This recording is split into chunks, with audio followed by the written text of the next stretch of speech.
suspensión. La asambleísta Silvia Salgado, de la provincia de Imbabura. La reforma a la Constitución. Quisiera empezar entonces ratificando el desacuerdo por lo absurdo y diría yo quizás por los tropiezos que puede tener si es que el objetivo es cumplir y llegar a la reforma constitucional. Esta Asamblea tiene una estructura, tiene comisiones, tiene un organismo legislativo y tiene también normativa que determina que una resolución por una mayoría puede ser tomada y esta precisamente no creo que tenga la legitimidad tratándose de un tema de interés nacional y de una profundidad cual es reformar la Constitución de este país. Cuando estos proyectos de resoluciones tienen como respuestas, como ya lo hemos observado a través del debate, contraposiciones que no es mejorar el contenido o la especificidad de esa reforma constitucional, sino inclusive plantear otras alternativas como son precisamente vía enmiendas o asambleas constituyentes. No creo que un debate, por más que se intente recuperar la sesión planteada en varios días, pueda llevarnos a este objetivo. Entonces, la primera pregunta es, ¿cuál es la intención? Y si esta intención es verdadera, de arribar a algo, habría que empezar replanteándose el mecanismo de llegar a un consenso en este ámbito legislativo para tal objetivo central para el país. Segundo, me parece, señora presidenta, de que esta Asamblea también tiene que abordar temas que son consecuencia de sus decisiones. Y no estoy hablando como la institución del periodo anterior, ni de 2 o de 3 anteriores. Estoy hablando de este. Hace algunos meses atrás, este Pleno aprobó una reforma a la ley del Consejo de Participación Ciudadana como resultado y como mandato inclusive popular respecto de lo que significó la consulta de que posibilitó elegir mediante voto popular a un Consejo de Participación Ciudadana y Control Social. Es decir, señora presidenta y colegas asambleístas, no podemos desconocer que hubo un mandato, que hubo una reforma legal y que hubo un evento electoral reciente que hace que hoy tengamos el organismo electo por votación popular. Y no con el discurso un poco de disfrazar las cifras de cuánto obtuvieron cada uno de los elegidos. Porque si bien es cierto, pudieron llegar a 20, a 30, a 10, sin embargo, la votación y la legitimidad la da los votos de los 43 candidatos que el organismo competente calificó y sobre los cuales se pronunció el pueblo ecuatoriano. Me parece fundamental darle al país también una explicación, darle los elementos de juicio para que el organismo legislativo que aprobó, que impulsó, muchos de nosotros, la consulta, que legisló y que es referente respecto de esa normativa, la elección de ese Consejo de Participación Ciudadana, cuál es la respuesta y cuál es el argumento para hoy, desde el seno de este organismo, plantear la eliminación o quitarle competencias al organismo electo. Entonces requiere de mucho más profundidad con la que se está tratando de manera muy somera este hecho. Coincidir también de que reformar una Constitución sobre la base de un análisis planteado como exposición de motivos del asambleísta Muñoz no me parece lo serio ni lo responsable, porque hace un análisis muy coyuntural y muy personificado cuando de una institucionalidad del Estado se trata, de cuestionarlo, de fortalecerlo o de eliminarlo. La ciudadanía de nuestro país debe conocer que Contralor no se eligió únicamente en el Consejo de Participación Ciudadana a partir del 2008. Contralor existió desde el retorno a la democracia y con una experiencia digna de regresar nuestra mirada de lo que ha significado los mecanismos utilizados para hacerlo.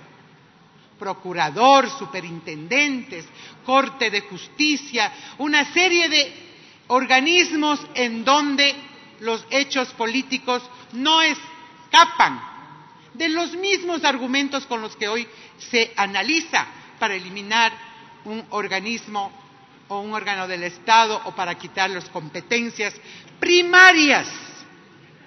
Porque no se trata de adornos los que se determina como competencias a un Consejo de Participación Ciudadana y Control Social.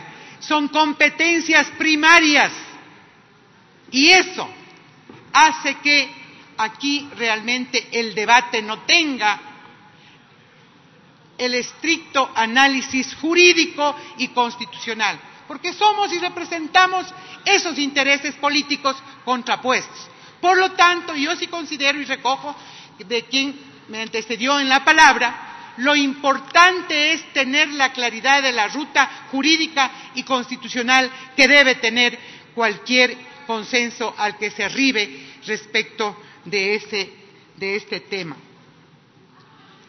El pretender, entonces, eliminar estas competencias primarias, el pretender eliminar derechos de participación ciudadana, como es el mismo hecho de postularse libremente, de postularse para tener opción al derecho de elegir y ser elegido, ser parte inclusive con la opción de serlo, esa participación de ser autoridad en los diferentes espacios de decisión, que la ciudadanía lo tiene.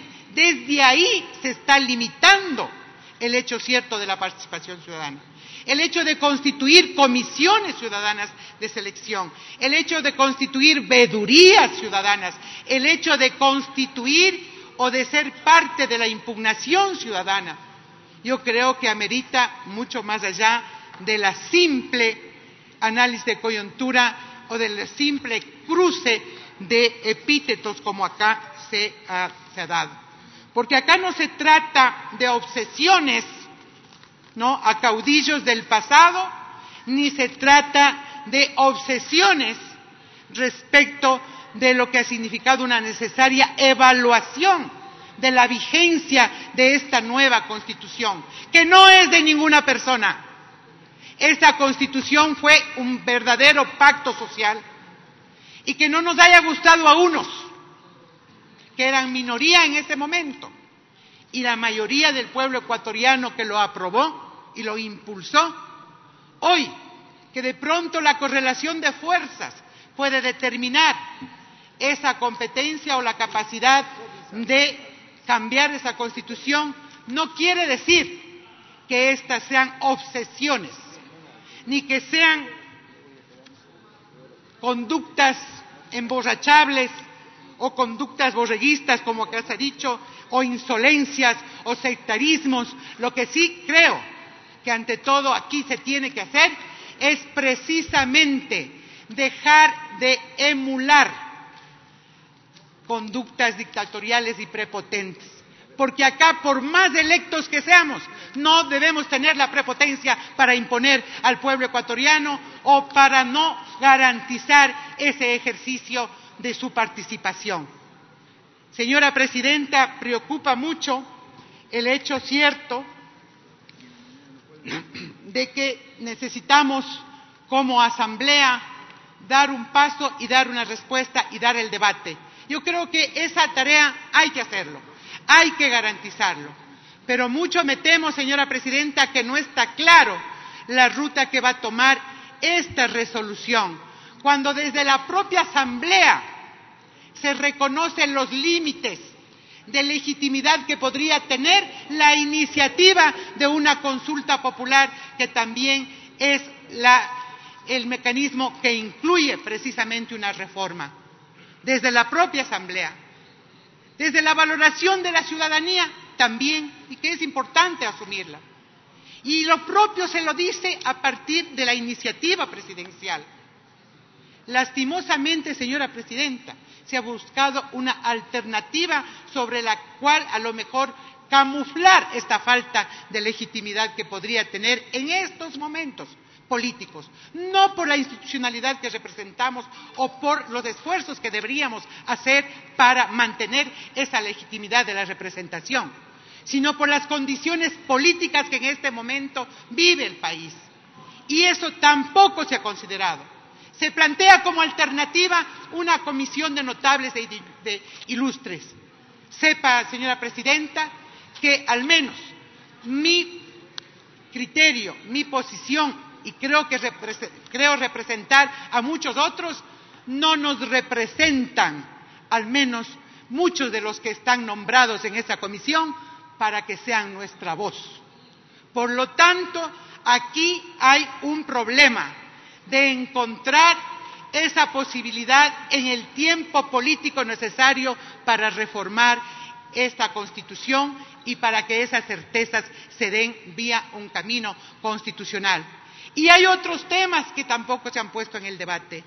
¿Dónde está la propuesta del Tribunal de Cuentas para cambiar a la Contraloría, o quien represente la autoridad en la Contraloría desde el Consejo de Participación Transitorio? ¿Dónde están otras y cuantas inquietudes que ha develado la posible reforma constitucional? ¿No hay condiciones para ello, acaso, que no se toman en cuenta? Entonces nos fundamentamos en los cálculos políticos posibles de una correlación de fuerzas.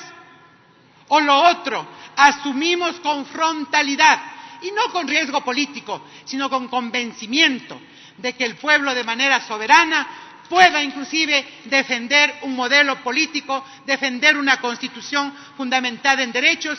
Y eso, señora presidenta, me permite coincidir con quienes ya han expuesto aquí sus argumentos. La Asamblea Constituyente es el camino para el pueblo ecuatoriano, para recuperar esta patria, para recuperar la institucionalidad, para recuperar la credibilidad y para recuperar el derecho soberano y el respeto que debe tener el pueblo ecuatoriano sobre la representación que ostentamos la clase política, que hoy inclusive se despoja y cede a comisión de académicos y notarios sobre la base de mandatos que el pueblo no los ha dado. Muchísimas gracias, presidenta.